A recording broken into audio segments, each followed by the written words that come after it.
Salut à toi, fan de Lego, et bienvenue sur ma Brickville. Aujourd'hui, je t'emmène visiter Bricomanie, une des plus grosses expositions dédiées à notre petite brique danoise favorite au Québec. L'expo a eu lieu à Laval, un petit peu au nord de Montréal, des 15 au 17 août dernier. Il y avait un petit peu plus de 60 exposants venant principalement du Québec et de l'Ontario, mais aussi du nord-est des États-Unis et jusqu'à la Colombie-Britannique. Et tu vas voir dans cette vidéo que le niveau de création était extrêmement relevé, tant par leur taille que par leur complexité ou par leur créativité. J'ai passé la fin de semaine à être émerveillé par toutes ces constructions et donc j'ai eu envie de te partager tout ça. Petit disclaimer, j'ai pas eu le temps de filmer toutes les créations qui étaient exposées pendant la fin de semaine parce que moi aussi j'exposais, donc à des moments j'ai pas eu le temps de tout faire. Donc je m'excuse vraiment auprès de tous les créateurs qui se retrouvent pas dans cette vidéo. Vos créations étaient fantastiques, j'ai juste manqué de temps pour les filmer. J'ai essayé de trouver tous les handles Instagram ou YouTube de tous les exposants. Donc si l'envie te prend d'aller voir toutes les créations plus en détail d'un exposant, tous les liens sont en description en dessous de la vidéo. Mais sans plus attendre, je t'emmène visiter l'édition 2025 de Bricomanie.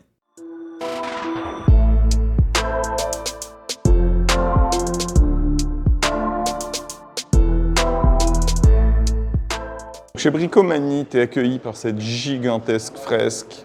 Puis pour vous montrer la taille du monstre, c'est ça la taille des tuiles. Donc quand on dézoome, c'est absolument gigantesque. Puis je pense que ça va être dans le thème un peu de la journée, le gigantissime. Il y a des choses vraiment très très grosses qu'on va voir aujourd'hui. Pour vous donner une idée de la taille de l'exposition, quand je vous dis que c'était une des plus grosses expositions au Québec, on est quand même dans une très grande salle. Et le niveau de création et la taille de création est absolument très élevé. Puis il faut avouer que la salle est quand même magnifique pour mettre en valeur toutes ces créations. On a une version d'un quartier de Montréal d'Hochelaga en version néo-Hochelaga. Et je suis pas sûr que je vais pouvoir vous montrer tous les détails tellement il y en a. On a l'épicerie IGA avec absolument tous les détails possibles. Il y a du stock absolument à tous les étages.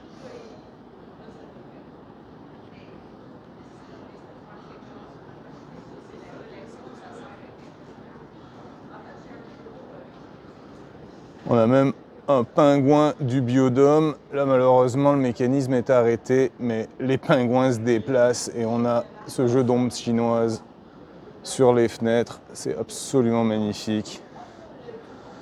Ça regorge absolument de détails. Donc la construction comprend à peu près 80 cubes qui ont été créés par 6 personnes. On voit le travail absolument sublime à tous les étages. Il y a de l'action absolument partout. C'est jam-packed comme construction. C'est absolument sublime. Il y a des techniques qui sont absolument parfaites.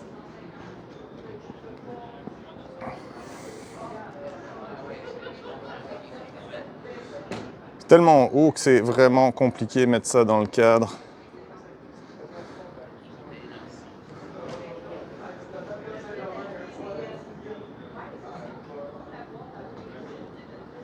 C'est vraiment absolument sublime. J'ai vraiment de la difficulté à vous montrer tous les détails qu'on peut retrouver dans cette construction. Il y en a partout, absolument partout. Tout est magnifique.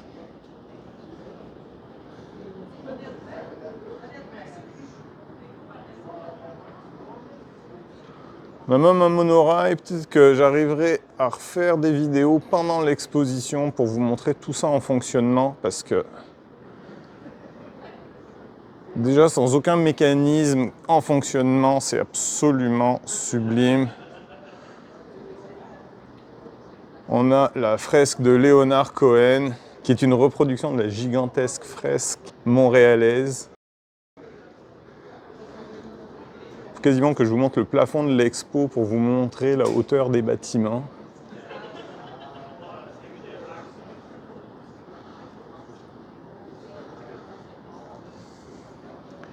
Ça regorge de couleurs, ça regorge de verdure. Je pense que je pourrais passer au moins une journée complète à regarder au complet Neosheaga. C'est absolument sublime. On n'imagine même pas le travail colossal qu'il y a pour réussir à produire quelque chose de cette taille.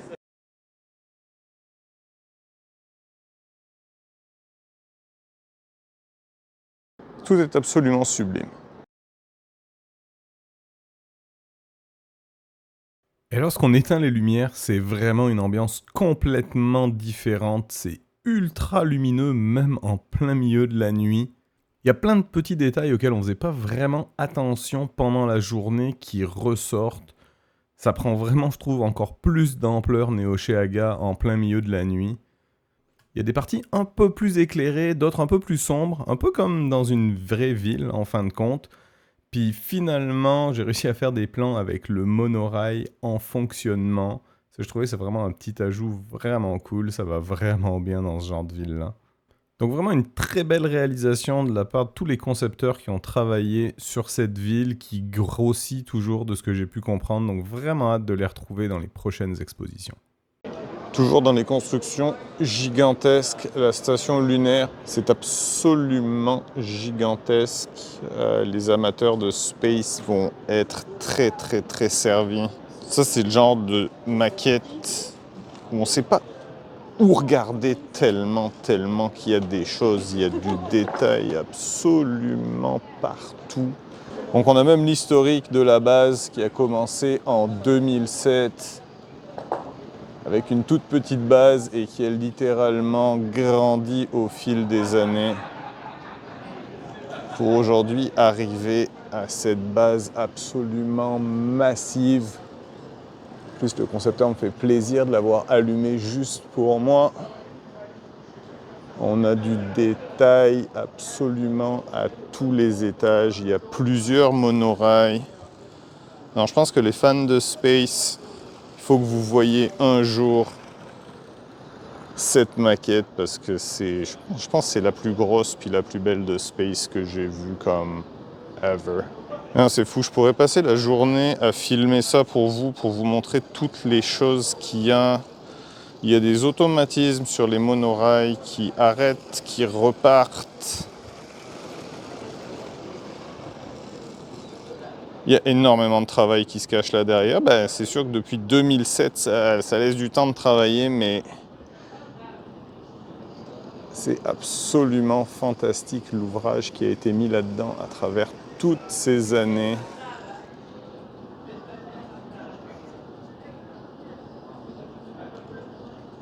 Il y a de l'éclairage, il y a du mouvement. Moi, c'est vraiment le genre de choses qui me passionne, hein, le genre de diorama qu'on est capable de regarder pendant des heures, puis on trouve encore des choses à regarder. Puis ben des automatismes pour faire fonctionner tout ça, c'est clair et net. Bon, en plus, quand le designer est super sympa, on éteint littéralement les lumières de la salle pour vous montrer ça. La nuit, ça va être une partie de l'exposition de Bricomanie. Les organisateurs ont eu l'idée géniale de faire une session dans le noir où les seules choses qui vont être éclairées vont être les Lego. Puis là, on a un petit sneak peek de ce que ça donne quand on a une base spatiale totalement éclairée dans le noir. Sérieusement, on ne peut pas ne pas aimer les Lego dans des conditions comme ça. Des vaisseaux spatiaux dans le noir, interstellaires. Vraiment très très cool. Donc en construction depuis 2007 et tous les contrôles et les automatismes sont faits à partir d'une brique programmable que Lego avait fait en 1988. Je suis sûr qu'il y en a parmi vous qui n'étaient pas nés en 1988. Donc tout ça, C'est du Lego 100%. La seule chose que le concepteur a ajouté qui n'est pas du Lego, c'est les fils de cuivre qui sont sur les rails des monorails et qui permettent d'alimenter et de contrôler les monorails. Sinon, tout le reste, c'est 100% Lego. Vous pouvez retrouver la chaîne YouTube du créateur de cette fantastique base sur YouTube @sparky1701. Bon, on reste dans les constructions qui ont des proportions absolument gigantesques avec ce château que nous propose VW Bricks. Bon, là encore, on est dans le gigantisme, hein. On a un château médiéval en spirale avec à peu près toutes les scènes médiévales qu'on peut retrouver. Je pense que même quand on n'est pas amateur de château et de médiéval, on ne peut que apprécier la qualité du travail qui a été fait là-dessus encore. Puis moi, ce qui me fascine, c'est les gens qui arrivent à faire des constructions aussi grandes avec autant de détails, de scènes, de minifigs. Vous n'avez aucune idée c'est quoi le travail de mettre autant de minifigs. Parce que ça, quand on transporte toutes ces plaques, il n'y a jamais une minifig qui arrive à sa place quand on est arrivé à l'exposition. Donc souvent, il faut toutes les remettre une par une. Les gros morceaux, souvent, ça se déplace quand même assez bien. Mais les minifigs, les animaux, les arbres, il faut tout remettre. C'est des heures de travail que les gens passent pour pouvoir vous proposer des réalisations absolument fantastiques.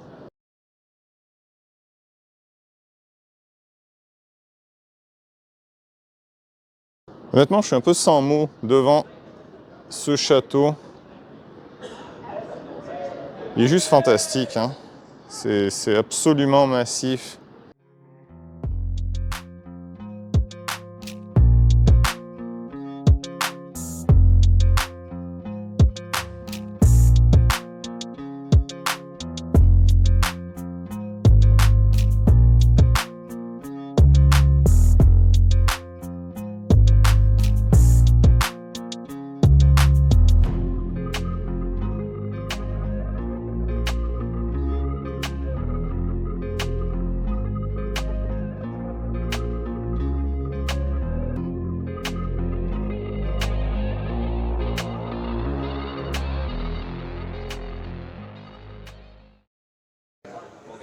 Pour les fans d'architecture, on a une réplique du Musée canadien de l'histoire d'Ottawa qui est absolument gigantesque. Et surtout, ce musée a l'étrange particularité de n'avoir absolument aucun mur droit. C'est un bâtiment qui est tout en courbe. Et on sait tous que les courbes en Lego, c'est ce qu'il y a de quasiment de plus chiant à faire. Et là, c'est réalisé de main de maître avec un intérieur qui est ultra fourni. C'est absolument massif, gigantesque. Et c'est absolument sublime. Les techniques, autant pour le toit que pour les murs, c'est des milliers et des milliers de pièces pour arriver à ce niveau-là. Et pour info, ça leur a pris l'intégralité de la journée de montage hier pour assembler tout ça. Tout était numéroté pour réussir à retrouver où est-ce que tout allait.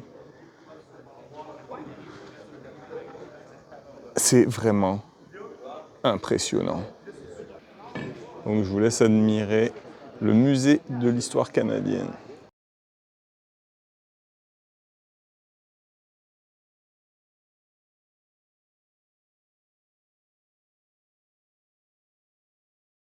Et à mon avis, à la surprise de personne dans l'exposition, cette maquette a été le choix du public et c'est vraiment tout à fait mérité. C'était de loin une des plus grosses réalisations. Puis tout le monde comprend vraiment l'ampleur du travail. Puis les techniques qui ont été utilisées sont absolument fantastiques. Et là encore, une fois qu'on éteint les lumières, je trouve que cette maquette prend encore plus d'ampleur. On est vraiment capable de voir tout le travail de détail qui a été fait à l'intérieur, qui est quand même un petit peu moins visible dans la journée. Si vous êtes fan d'architecture et que vous n'êtes pas venu à Bricomanie, vous venez de rater quelque chose. Je viens de tomber sur la collection complète d'ensembles Lego architecture jamais créés. Les 57 sets, ils sont tous là, y compris des raretés qui étaient disponibles uniquement en Asie, avec entre autres le Marina Bay Sands. Donc si vous êtes fan d'architecture, vous ratez quelque chose. Ils sont absolument sublimes. Ils sont tous là, y compris le château de Neuschwanstein. Désolé si je prononce ça mal. Il est sorti la semaine dernière, puis il est déjà en exposition. Ah ouais? Je demandais à Pierre, on demandait hier pourquoi. Mais probablement que ça donne un effet 3D. Donc on a bien sûr tous les sets architecture parisiens qui ont été faits.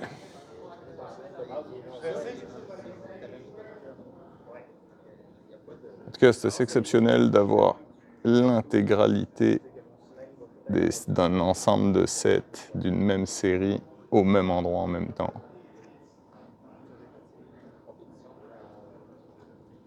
Ça fait une très grande table.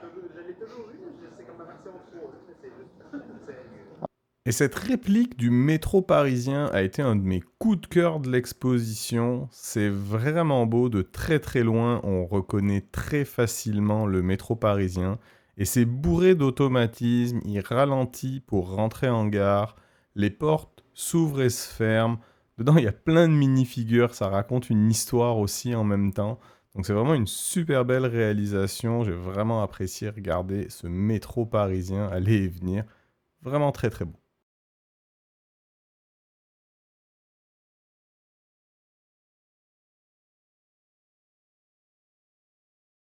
Et là, on arrive avec un niveau de créativité qui est quand même très très élevé, avec les fans de Gorillaz qui vont sûrement reconnaître le moulin du vidéoclip de Feel Good Inc. Avec cette réalisation qui est à la fois massive et tellement belle. Tout est absolument fantastique dans ce duo. Autant le côté vraiment technique, mécanique pour arriver à faire tenir tout ça, la structure qui se cache là-dessous, autant que les détails, le rock building est absolument fantastique. Le nuage en dessous est absolument fabuleux avec des parties qui bougent. Puis, en tant que grand amateur d'arbres, je peux que apprécier toute cette verdure autour du moulin. Si vous voulez voir des très beaux mocks, je vous conseille très fortement le Instagram de JP. Toutes ces réalisations sont fantastiques. Toujours du même concepteur, un petit book nook qui a été créé pour un concours de mock de Kellogg, le log québécois. Là, on peut admirer les talents du concepteur.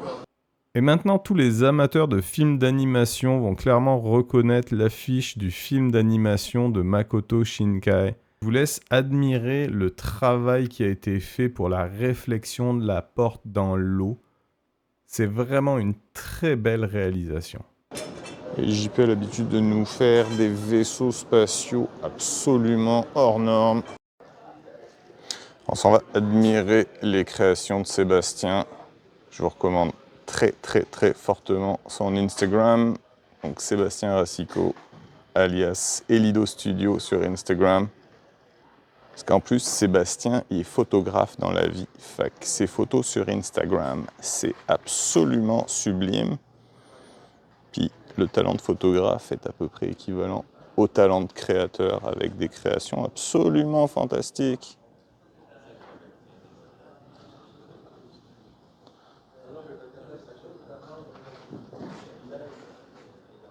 Forcément, quand on est photographe, on se crée une petite caméra en Lego. Ah, ça en finit pas d'être absolument sublime.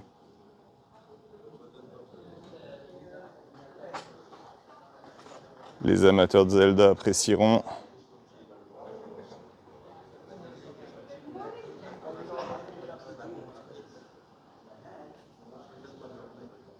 Une autre très belle réalisation pour un concours de mock de Book Nook qui a été fait par Kellogg il y a quelques mois.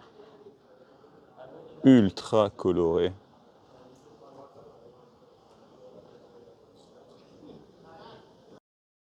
Je me demande toujours où est-ce que les gens vont trouver toutes les idées pour toutes ces créations. C'est ultra varié.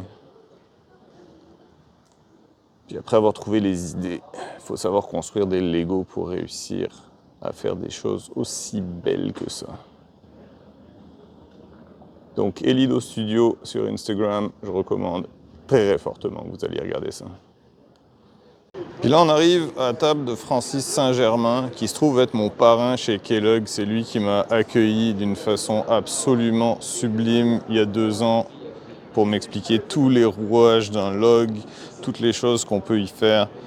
Si vous ne connaissez pas les logs, je vous conseille vraiment d'essayer d'adhérer au Lego User Group le plus proche de chez vous. Plein de bonnes choses à apprendre, plein de belles personnes à rencontrer. Et donc pour revenir aux créations de Francis, on peut admirer là encore le talent du créateur.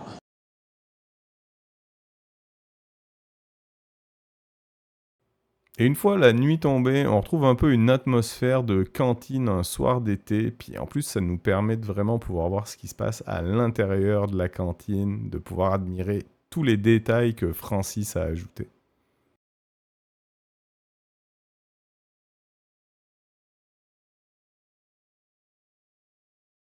Je pense que j'ai un petit coup de cœur pour le MTV Unplugged de Nirvana. Ceux qui sont assez vieux pour se souvenir du concert, vous pouvez apprécier quand même la fidélité de la reproduction.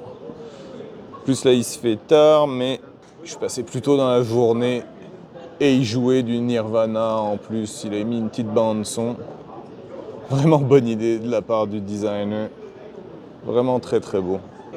Pour les amateurs d'aviation et de militaire, on a 2 beaux hélicoptères ici. On a un CH-178 et un Mi-8T. Beaucoup de détails dans ces véhicules.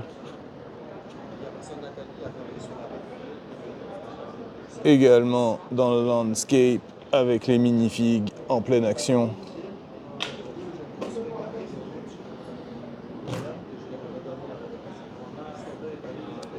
Puis le deuxième hélicoptère, pareillement, vraiment super bien détaillé, des belles techniques de construction.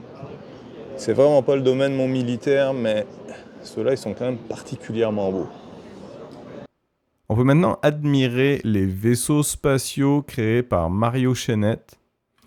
Puis il n'y a pas besoin d'être fan de space pour vraiment apprécier tout le travail et le détail qui ont été ajoutés à ces vaisseaux.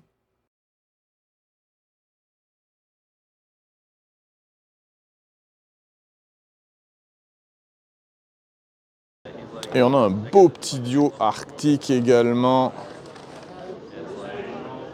avec un beau brise-glace, avec son hélicoptère. On peut admirer un magnifique paysagement qui a été fait derrière. Il y a du beau rock building qui a été fait.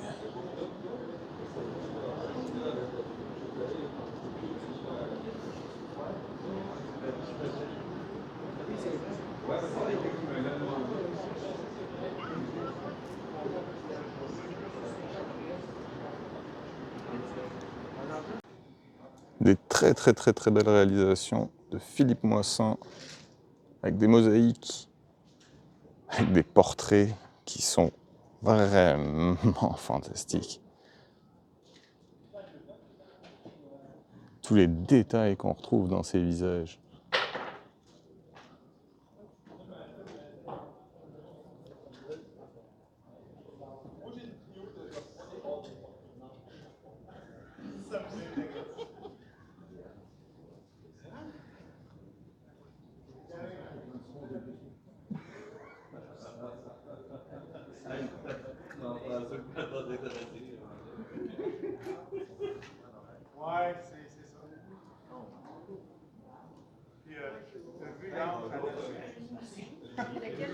Et Philippe a réalisé un de mes rêves d'enfant, créer un Goldorak en Lego. Il est absolument sublime, il est très bien réalisé. Et bien entendu, il nous a même fait le vaisseau de Goldorak.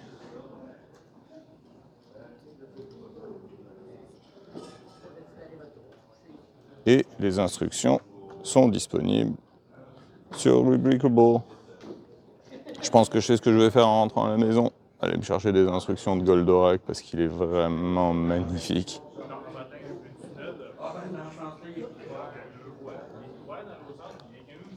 Si vous aimez tout ce qui est maritime, je vous conseille d'aller regarder l'Instagram de Jean. Il fait des choses absolument fantastiques. Des bateaux à voile avec tous les gréements.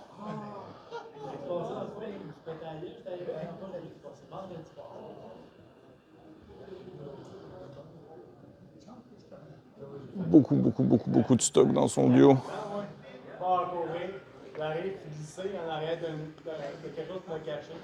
Et en plus, il a ajouté plein de mécanismes partout.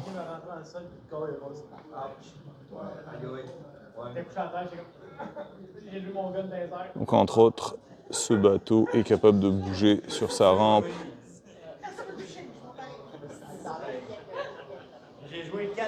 On peut voir ben des détails. Mais surtout, ces bateaux, tous les gréements, clairement un passionné de voile. Ou de bateau en tout cas.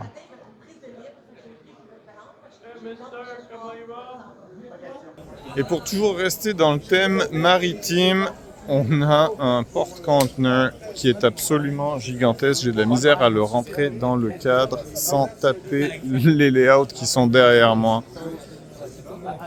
C'est très gros. Genre, chaque container en fait est déjà gros en lui-même. Pour vous donner un peu une idée de la taille des monstres.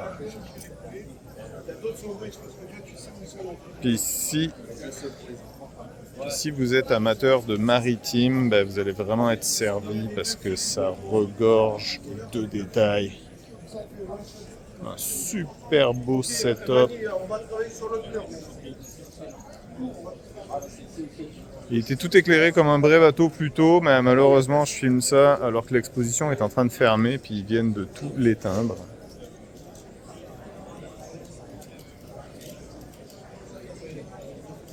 On a même le sauvetage d'un Robinson Crusoe.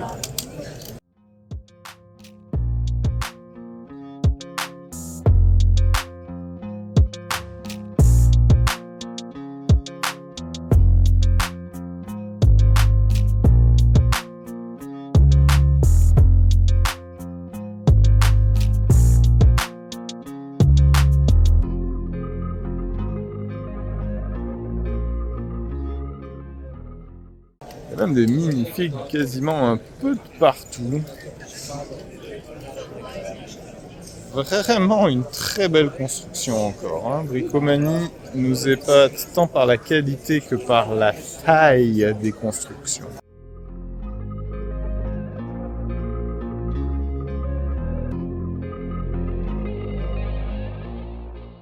Et autant le jour, il est impressionnant le porte-conteneur, mais la nuit, ça prend vraiment une autre dimension. On a vraiment l'impression que ce bateau est vraiment en plein milieu de la mer.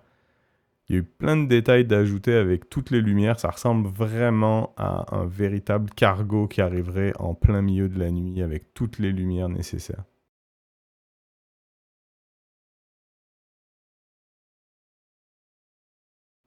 On peut maintenant admirer les œuvres de William, qui est très créatif. On peut voir tous les petits drapeaux en premier plan qui sont pleins de détails et il nous présente une version alternative de la Seconde Guerre mondiale. C'est le genre de bio où on pourrait passer des heures à regarder. C'est pas très grand, mais il y a énormément de détails de partout. Et puis c'est un peu comme post-apocalyptique, donc très intéressant à regarder. Puis il avait également une collection de véhicules militaires, mais à moitié science-fiction militaire avec le UFO allemand ou un tank version araignée. Donc super créatif, plein de choses que honnêtement on n'a pas vraiment l'habitude de voir. C'est vraiment super beau, c'est super bien fait, des super belles techniques utilisées.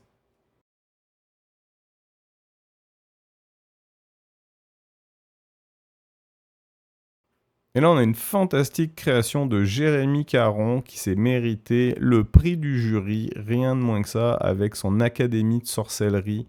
C'est bourré de détails architecturaux, c'est vraiment une très très belle réalisation, beaucoup de détails, c'est absolument pas ennuyeux à regarder. Des fois, l'architecture, ça peut vite devenir très lisse comme mur. Là, il y a du détail, puis encore du détail. Donc c'était très très mérité de récolter le prix du jury. C'est une très très belle réalisation.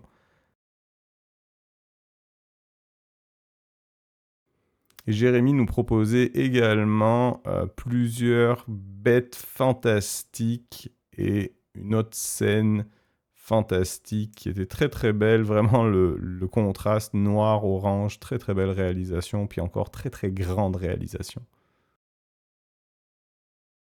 On a une belle collection de mosaïques.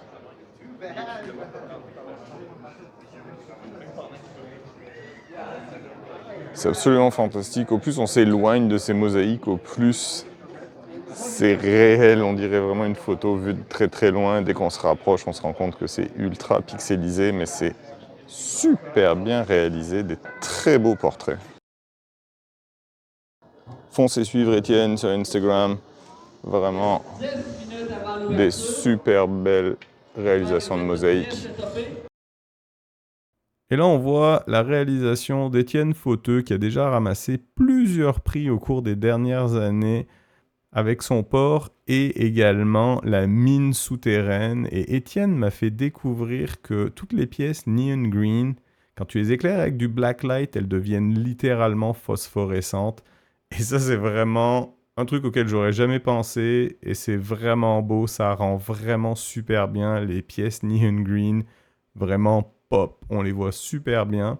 Puis moi, ça m'a fait réaliser que j'ai quelques pièces neon green dans la ville. Donc je vais peut-être aller me chercher quelques blacklight pour voir si ça pourrait être intéressant comme ajout.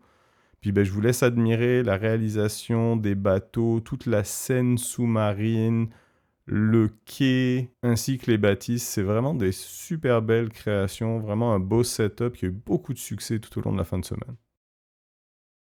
Et Étienne n'est pas le seul créateur dans la famille. Stéphane également nous proposait ce moulin qui tourne réellement. Je l'ai vu tourner. Malheureusement, il tournait un petit peu trop vite pour qu'il puisse rester allumé tout le temps. Il y aura sûrement un mécanisme à modifier.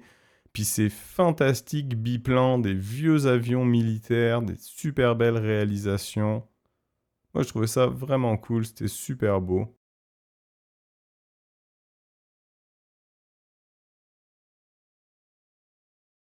Et pour clôturer cette section sur les créateurs québécois, on termine avec Charles-Émeric Audet qui fait des petites réalisations, mais ça a l'air super fragile. On se demande comment ça fait pour tenir. Mais je vous garantis que tout ça tient. Il n'y a plus de chute pendant toute la fin de semaine. C'est vraiment plein de détails. C'est très très fin comme création. Moi j'ai vraiment admiré ça. C'est tout en délicatesse, on dirait. Des très très belles réalisations. Donc vraiment, bravo à Charles-Émeric, tes créations sont vraiment fabuleuses. On a True North Bricks qui nous propose un petit diorama viking avec plein de petits détails. C'est pas super gros, mais c'est vraiment jam-packed au niveau action avec deux magnifiques dracars. Je vous laisse admirer ça, c'est quand même très très très beau.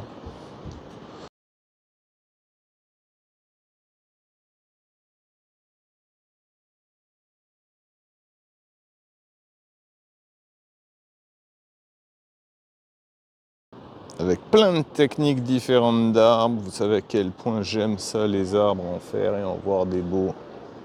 Vraiment une super belle création. C'est vraiment cute, c'est pas gigantesque, ça reste grand quand même, mais c'est vraiment très très beau. Et dans les expositions, ce qui est beau, c'est qu'il y en a absolument pour tous les goûts et on a un gigantesque display de Star Wars qui nous est présenté par Nico Brick.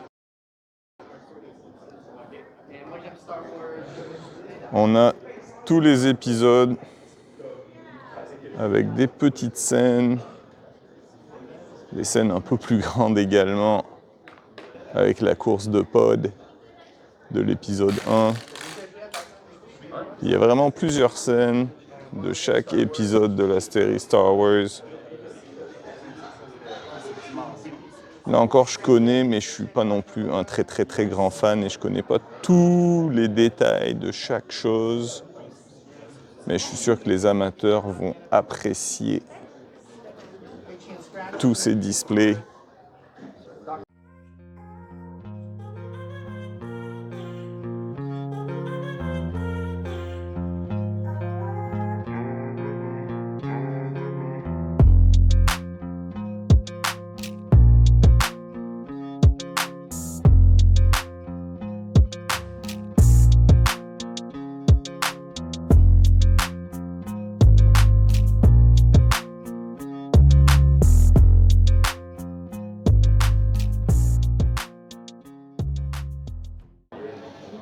Donc vraiment des très beaux sets, des mises en valeur d'ensemble Lego dans des fantastiques dioramas, plein de détails, beaucoup de minifigs, vraiment tout le genre de choses que j'aime vraiment.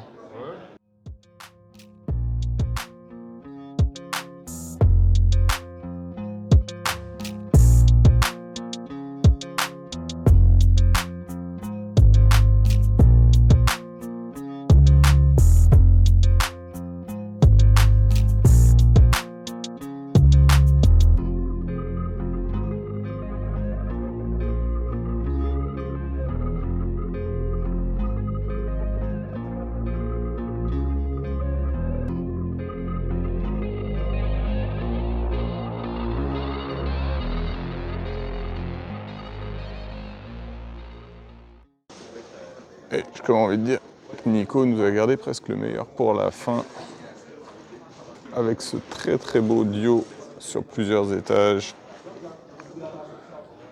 Ben de la verdure, ben du détail. La bataille d'Andorre, on dirait que c'est une réalisation qui est quand même un petit peu plus grosse que la version que Lego en a fait en set officiel. Hein.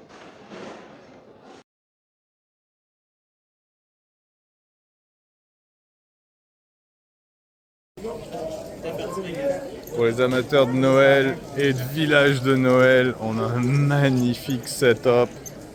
Avec bien sûr un train, fait que ça a attiré mon œil un peu.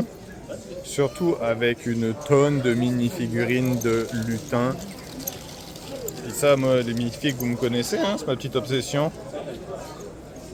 Et surtout, un magnifique rock building.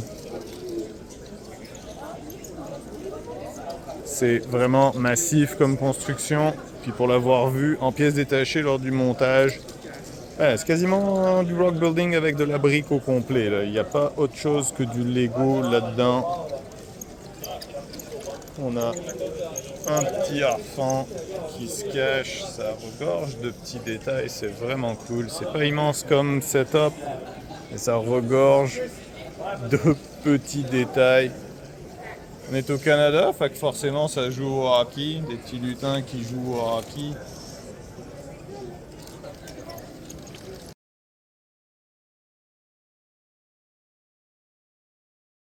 Et c'était la dernière chance pour voir ce setup à Bricomanie. Le concepteur m'a dit c'est fini, il l'emmène plus en exposition après, il le démonte, il va faire autre chose. Tous les amateurs de Noël, j'espère que vous appréciez cette construction.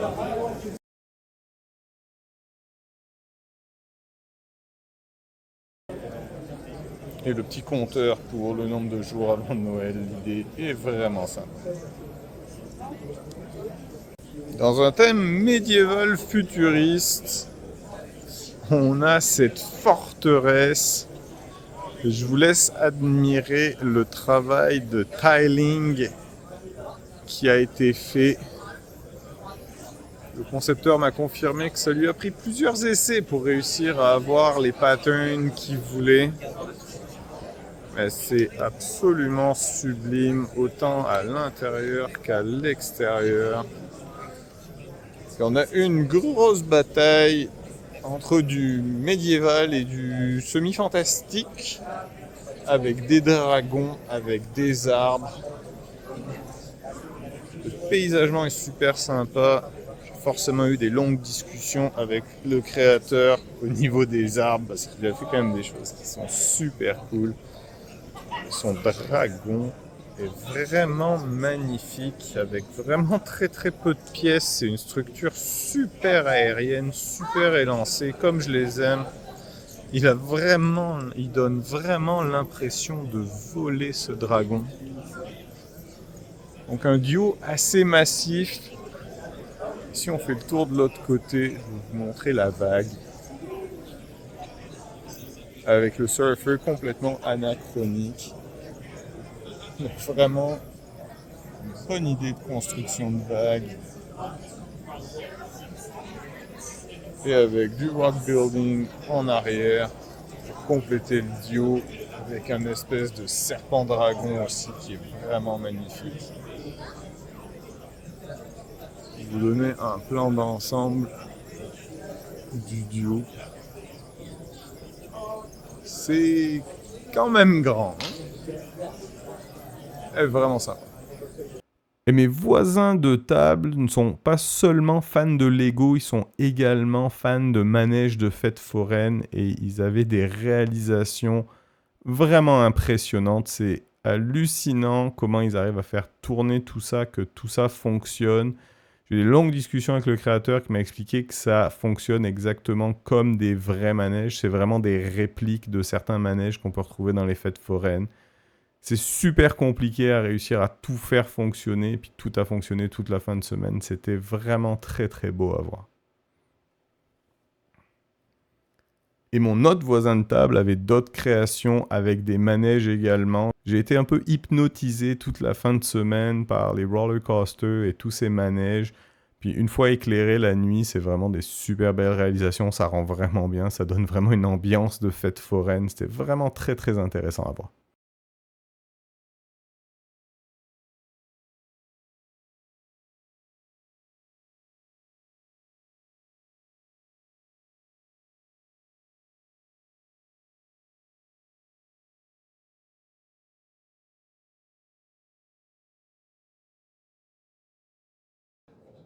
Une exposition jouable.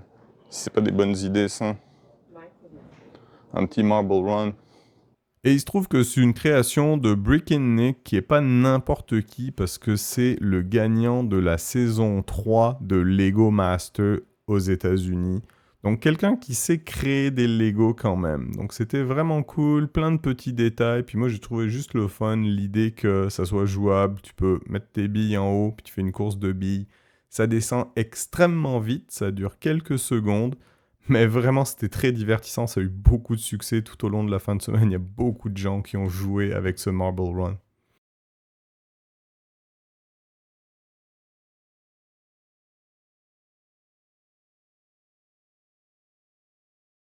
Je suis pas trop connaisseur dans le prix des minifigures Star Wars, mais là il y a clairement beaucoup d'argent dans cette vitrine. Puis pour le plaisir des yeux, on va la passer en revue un petit peu.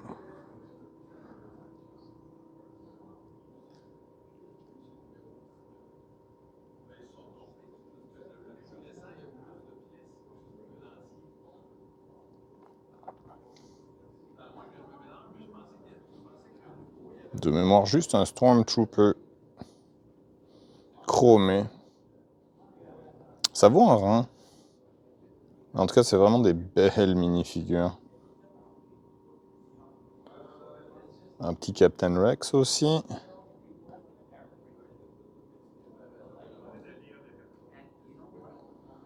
Il y a du beau monde dans cette vitrine. Puis les amateurs de minifigures, globalement, sont très servis. Avec ce mur qui n'en finit plus. Je sais pas exactement combien il y a de minifigures, mais une couple de centaines, c'est sûr. Avec vraiment tous les thèmes. Là, tout en haut, on a l'ancêtre de la minifigure. Je m'excuse pour les réflexions, c'est vraiment compliqué à filmer. Donc avec l'ancêtre des minifigures avec les minifigures constructibles. Vous pouvez voir les années. C'est clair que la majorité d'entre vous étaient pas nés quand ces choses ont été lancées, des choses de 1974. Là, on a des pièces historiques dans cette vitrine. Hein. Pour les amateurs de Fabuland, on a là aussi une très belle collection.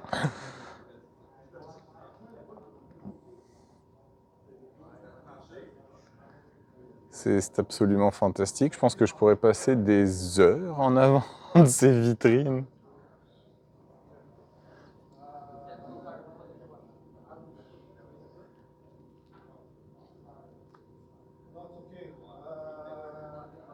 Je suis pas sûr que je vais vous les faire en détail du coup, parce qu'il y a vraiment de tout.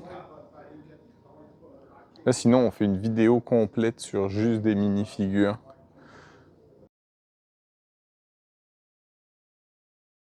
Puis je vous aurais bien fait comme celles qui sont rares ou intéressantes, mais honnêtement, il y en a un peu de partout. Là encore, on va faire un petit voyage dans le temps. Donc là, on a des ancêtres de minifigures. Ils n'ont même pas de bras encore. La tête est pas mal la même que ce qu'on connaît, mais toujours pas de bras.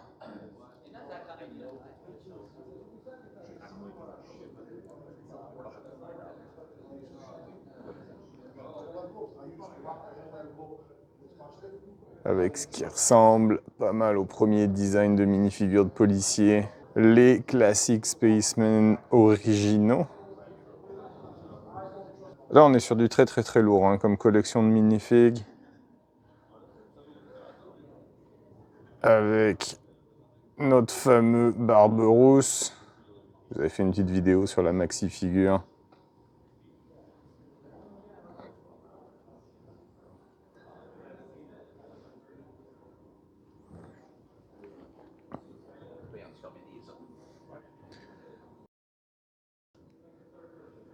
Donc c'est ça, un mur gigantesque de minifigs. Le rêve, quoi.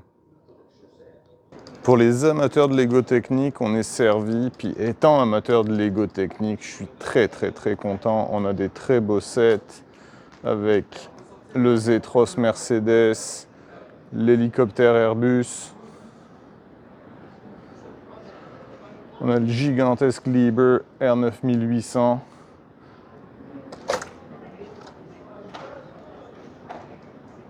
Le Volvo 6x6 articulé qui se convertit très bien en niveleuse. J'ai toujours trouvé que la version rebreakable de la niveleuse de ce set-là est comme encore plus belle que le set original.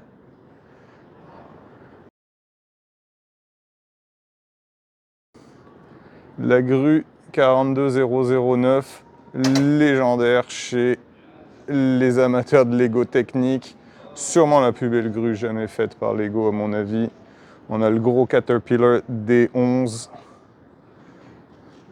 qui est une des dernières grosses constructions techniques.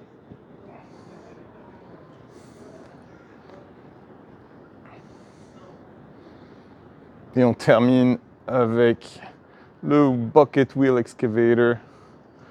Là encore, on est dans du très gros set. Donc ça fait vraiment plaisir de voir du technique dans une exposition. Des très beaux ensembles. Et les organisateurs de Bricomanie ont eu l'idée absolument géniale de réunir les 25 plus gros sets jamais produits par Lego. Fait que nécessairement, on a du Star Wars avec des très gros vaisseaux. Je vous épargnerai les noms de tous ces vaisseaux parce que je ne suis pas un très grand fan, mais je sais quand même reconnaître un Millennium Falcon. Puis là, on en a même deux. Avec un magnifique AT-AT, un Razor Crest derrière. Donc on est dans du très gros set. Hein. C'est des tables qui sont quand même très grandes et on n'en met pas vraiment beaucoup sur chaque.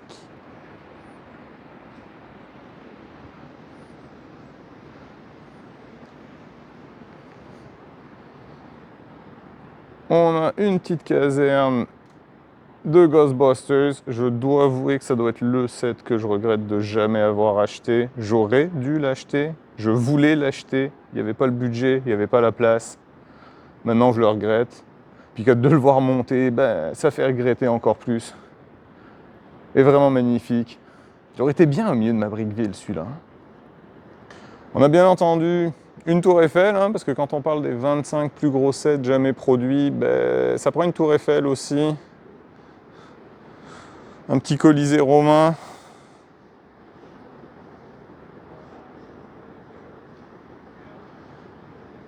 Le Taj Mahal pour rester un peu dans de l'architecture. Et en arrière, on a un magnifique Titanic.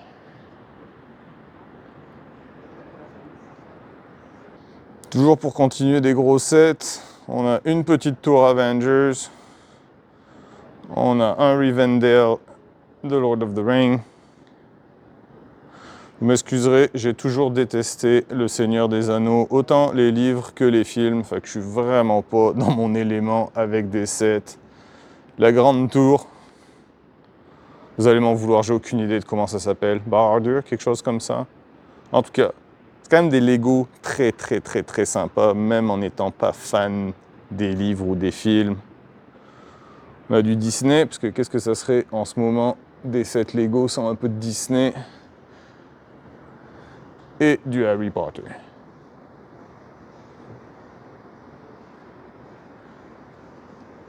On reste dans du Harry Potter avec la banque Gringotts.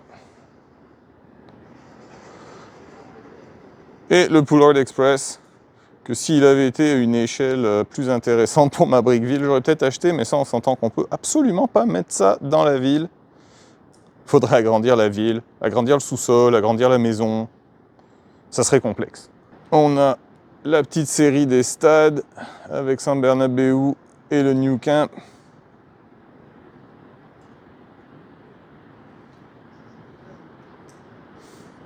Je dois vous avouer que je les trouve quand même plutôt sympas. Une fois qu'on les voit en vrai, toutes les images que j'avais pu voir, j'étais quand même, ok, c'est un stade de foot. Franchement, vraiment très très très très bien réalisé. C'est vraiment cool comme ensemble quand même. Si vous êtes fan de soccer, ça a l'air vraiment cool à avoir. On a la petite carte du monde. Si vous avez un grand mur de disponible à la maison, vraiment cool. Puis ben, on a du Ninjago.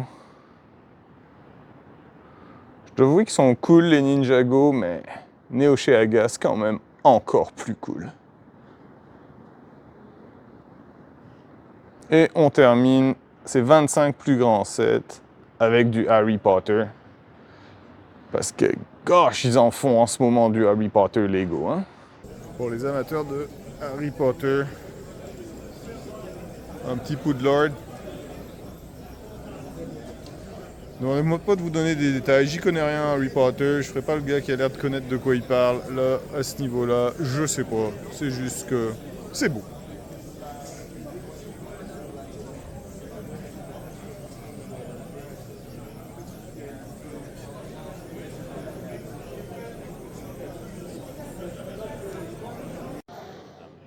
Pour les amateurs de Ninjago, on a une très très très belle collection de 7 Ninjago.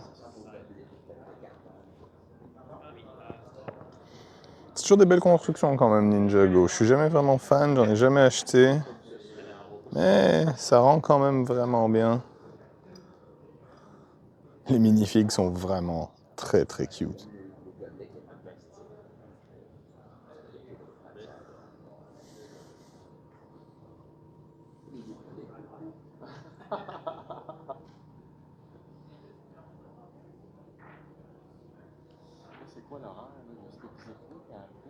Et quand je vous disais un petit peu plus tôt au début de cette vidéo que Bricomanie est un peu sous le signe du gigantisme, il y en a qui ont trouvé que les pièces Lego c'était pas assez gros, enfin ils en ont fait des imprimés 3D beaucoup plus grosses que des pièces réelles, puis ils ont recréé un vaisseau de Star Wars avec.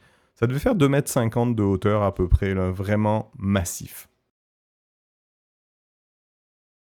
C'est maintenant le tour de tous les amateurs de véhicules de secours pompiers. On a 6 ou 8 tables complètement remplies. On dit toujours que les véhicules de secours, il n'y en a pas un qui est pareil. Je pense que ça se confirme. C'est très très très très varié. Beaucoup de choses. On a les fiches techniques des véhicules. On a clairement des gens qui sont passionnés par ces véhicules. Vraiment un super beau display. C'est vraiment rare de voir autant de véhicules, surtout véhicules pompiers. On doit avoir tous les véhicules pompiers au monde qui existent. Vraiment super intéressant. Avec des techniques qui ont l'air vraiment très très bonnes, très ingénieuses pour réussir à faire tous les détails de ces véhicules.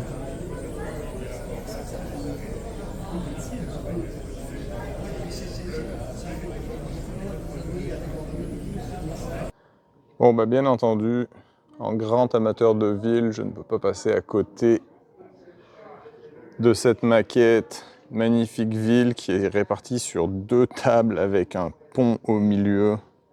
Un chantier de construction qui est pas mal plus massif que le mien.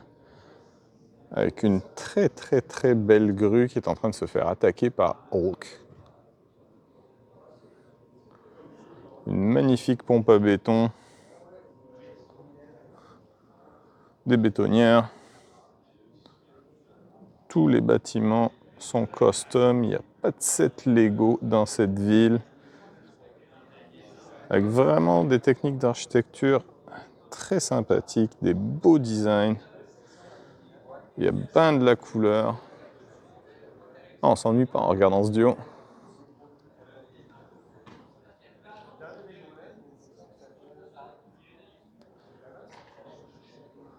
On a un stationnement étagé avec un camion plateau qui transporte une gigabrique. J'aime beaucoup le petit clin d'œil. Et après, on s'en va au pont pour relier les 2 tables. Assez fantastique comme construction. Je serais curieux de savoir combien de poids on est capable de mettre sur ce pont. Et la deuxième partie de la maquette, on a une belle scène d'incendie. J'aime beaucoup la petite technique avec les lacets comme tuyaux incendie. Et on a un deuxième pont, ce coup-ci, dans une partie plus travaux d'autoroute, avec une partie finie où il y a déjà eu un accident. Ils sont en train de relever le truck. Et une partie chantier. On va aller faire le tour de l'autre côté pour mieux la voir. J'aime beaucoup la station-service avec le toit incliné, avec le vieux diner dans le fond. Là, on arrive sur la partie plus agricole, la ferme de la maquette, avec ce que je pensais être des pommiers. Il y a des beaux petits arbres avec les petites boules rouges comme fruits. Le champ est vraiment très très très très cool aussi. Avec les travailleurs dans les rangs. Et avec les petits bâtiments de ferme dans le fond. La maison des propriétaires vraisemblablement. Qui n'a pas de toit, j'espère qu'ils prendront pas l'eau. La caserne de pompiers est vraiment sublime. En brun et en brun foncé, c'est vraiment spécial, mais c'est vraiment chouette.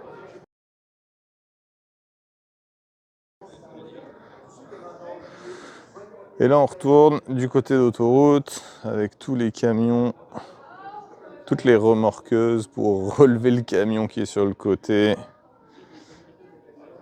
Et le côté asphaltage.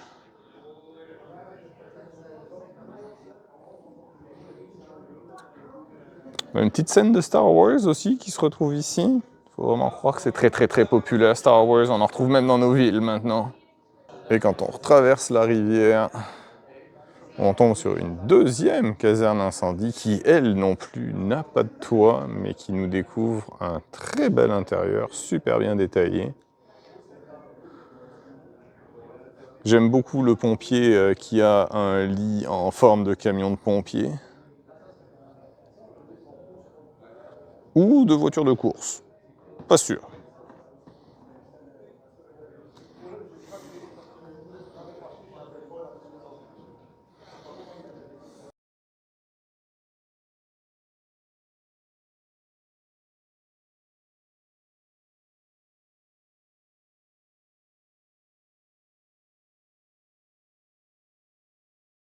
Les amateurs apprécieront la petite scène tout droit sortie de Retour vers le futur.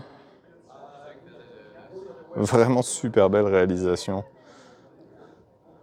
On reconnaît tout de suite. Et enfin, on termine avec des beaux bâtiments, des belles techniques d'architecture. C'est à la fois simple mais efficace. Donc ouais, vraiment une belle maquette, hein. Et bien sûr, je pouvais pas faire une vidéo de bricomanie sans vous montrer ce que j'étais venu exposer, ma Brickville, ma ville, que vous connaissez. Mais là, pour une fois, j'ai l'occasion de vous la montrer vraiment sous tous les angles. C'est rare que je puisse tourner tout autour de la ville. Donc je vous laisse profiter de ma Brickville, un petit tour de ville. Ça a été ça, le display à bricomanie.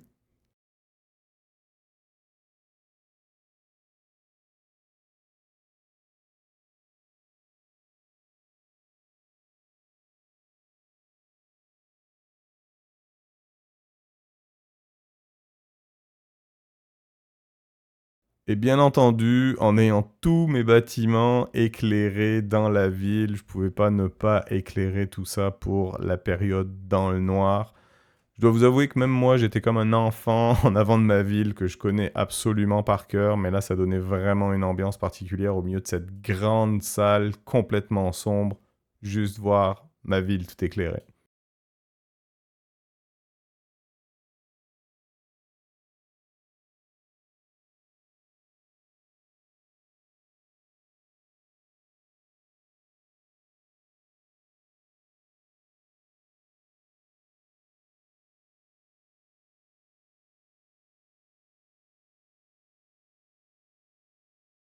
Et voilà ce qui conclut cette visite de Bricomanie. N'hésite pas à me dire ce que tu as pensé de ce format un petit peu plus long. Est-ce que tu voudrais plus voir des vidéos de cette longueur-là ou revenir au format plus habituel? Et surtout, n'hésite pas à me dire si tu veux voir plus de résumés d'exposition. Si la vidéo t'a plu, n'oublie pas le petit pouce pour soutenir la chaîne, ça aide énormément avec l'algorithme. Et puis si tu veux rater aucun de mes contenus, abonne-toi.